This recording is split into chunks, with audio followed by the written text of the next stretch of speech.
Doctor Mohammad Yunus আপনি ভুলে যাবেন না, আমরা আপনাকে ক্ষমতায় বসিয়েছি। আওয়ামী লীগ নির্বাচন করবে কি করবে না, আওয়ামী লীগ আসবে কি আসবে না, এই সিদ্ধান্ত নিয়েছি আমরা। আমরা যেসব দাবিতে জমায়েত হয়েছে আজকে, সেটি আমাদের জন্য গর্বের কিছু নয়, বরং এটি আমাদের জন্য লজ্জার। 5ই আগস্ট সিদ্ধান্ত হয়ে গিয়েছে হাসিনার পুনর্বাসন, আওয়ামী লীগের পুনর্বাসনের প্রতি সারা বাংলাদেশের মানুষ রেড কার্ড দেখিয়ে দিয়েছে। 5ই আগস্ট 5ই আগস্টের পরে 5ই আগস্ট আমরা সিদ্ধান্ত জানিয়ে দিয়েছি, এই ভূখণ্ডে আওয়ামী লীগের আর পুনর্বাসন হবে না।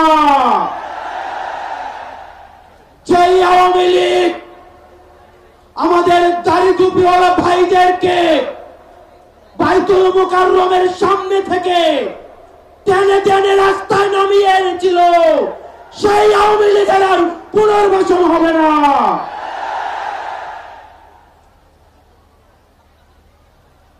প্রিয় সংগ্রামী সহযোদ্ধা, অত্যন্ত পরিতাপের বিষয়, আজকে 8 মাস পরে এসেও আমাদের দেশের অনেক রাজনৈতিক দল, অনেক রাজনীতিবিদ আমাদেরকে বারবার করে মনে করিয়ে দেয় আওয়ামী লীগ নাকি রাজনৈতিক দল, এবং এই রাজনৈতিক দল নিয়ে সিদ্ধান্ত আসার এখতিয়ার নাকি তাদের নেই।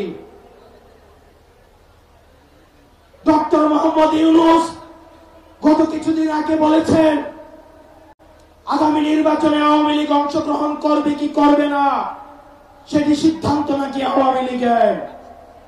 ডক্টর মোহাম্মদ ইউনূস আপনি ভুলে যাবেন না, আমরা আপনাকে ক্ষমতায় বসিয়েছি। আওয়ামী লীগ নির্বাচন করবে কি করবে না, আওয়ামী লীগ আসবে কি আসবে না, এই সিদ্ধান্ত নিয়েছি আমরা।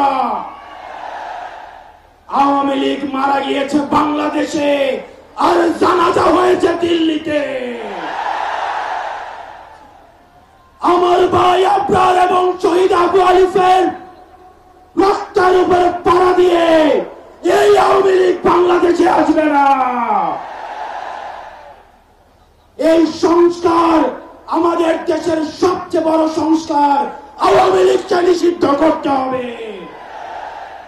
কোন কিন্তু অথবা নেই, আচ্ছা দেখছি এরকম কিছু নেই, আওয়ামী লীগকে নিষিদ্ধ করতেই হবে। আপনারা ভুলে গেলে চলবে না, আওয়ামী লীগ কোন রাজনৈতিক দল নয়।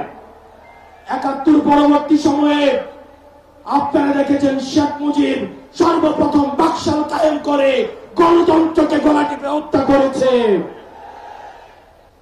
এই বাকশালী দিয়ে ৩০,০০০ জাসদ কর্মীকে হত্যা করে সারা বাংলাদেশে কসাইতন্ত্র কায়েম করেছে। আওয়ামী লীগের লুটপাটের কারণে আপনারা দেখেছেন ৭৪-এর দুর্ভিক্ষে ১৫ লক্ষ মানুষ মারা গিয়েছে। আমরা বারবার করে বলতে চাই, আওয়ামী লীগ কোন রাজনৈতিক দল নয়, আওয়ামী লীগ হচ্ছে একটি সন্ত্রাসী সংগঠন। এই সন্ত্রাসী সংগঠনকে নিষিদ্ধ করার মধ্য দিয়ে আমরা সংস্কার দেখতে চাই। একই সাথে সাপ্লাই যে হত্যাকাণ্ড হয়েছে, আমরা আপনাদের কাছে অনুরোধ জানাবো, এই সাপ্লাই হত্যাকাণ্ডে যারা শহীদ হয়েছে, আজকের এই মঞ্চ থেকে এই শহীদের লিস্ট আপনারা জাতির সামনে প্রকাশ করুন।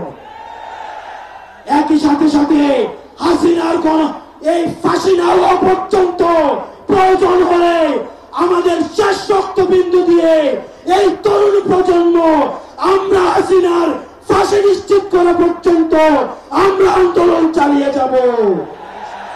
এবং নারী সংস্কার নিয়ে যেই কনসার্ন আপনাদের কাছ থেকে এসেছে, আমরা চাই ডক্টর মোহাম্মদ ইউনূস এই কনসার্ন গুলোকে আপনি অতি সত্বর অ্যাড্রেস করবেন, এবং অপ্রয়োজনীয় যে সংস্কারগুলো রয়েছে সেটিকে পাশ কাটিয়ে প্রয়োজনীয় যে সংস্কারগুলো রয়েছে, যেটির মধ্য দিয়ে নারীদের অধিকার নিশ্চিত হয়, যেটির মধ্য দিয়ে নারীদের সম্মান নিশ্চিত হয়, এবং আমাদের দেশের ধর্মীয় এবং কালচারাল সাংস্কৃতিক যে সম্মান অক্ষুণ্ণ থাকে, সেই অধিকারগুলো, সেই সংস্কারগুলোতে আপনাকে জোর দেওয়ার জন্য আহ্বান জানাচ্ছি।